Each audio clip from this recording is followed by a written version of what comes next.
৩০ March থেকে এক সপ্তাহে যুক্তরাষ্ট্রের বিভিন্ন অঞ্চলে আঘাত এনেছে কমপক্ষে ১৫৭টি টর্নেডো, যার মধ্যে ৯০টির বেশি আঘাত এনেছে মিসিসিপি, অ্যালাবামা, জর্জিয়া, ফ্লোরিডা সহ ১০ অঙ্গরাজ্যে।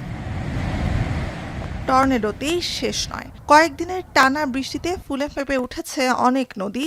ঝড় শেষ হলেও চলছে স্মরণকালের অন্যতম ভয়াবহ বন্যা।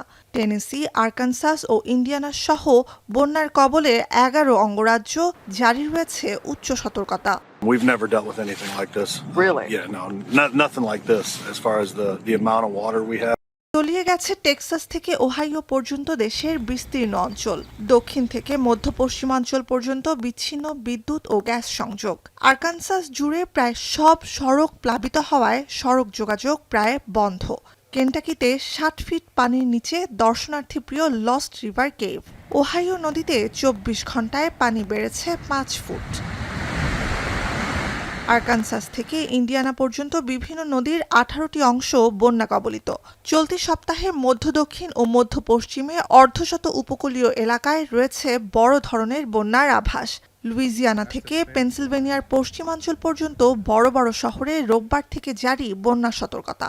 টেনেসিতে সবচেয়ে বেশি বন্যায় প্রাণহানি হয়েছে কেন্টাকি, মিজৌরি, জর্জিয়া, আরকানসাস আর মিসিসিপিতেও। গবাদি পশু নিয়ে আটকা পড়েছেন খামারিরা।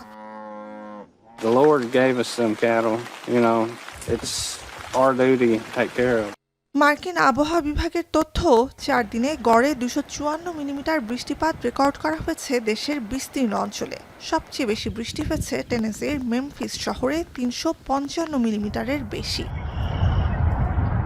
শুধু যুক্তরাষ্ট্র নয়, বন্যায় বিপর্যস্ত দক্ষিণ আমেরিকার ব্রাজিল, বলিভিয়া ও পেরুর অভিন্ন সীমান্তের বিস্তীর্ণ অঞ্চল। নুজহাত কামাল, এখন বিশ্ব। লিলি হালাল বিউটি সোপ, বিএসটিআই কর্তৃক সনদপ্রাপ্ত দেশের প্রথম হালাল বিউটি সোপ। দীপ্তিময় উজ্জ্বল ত্বকের জন্য।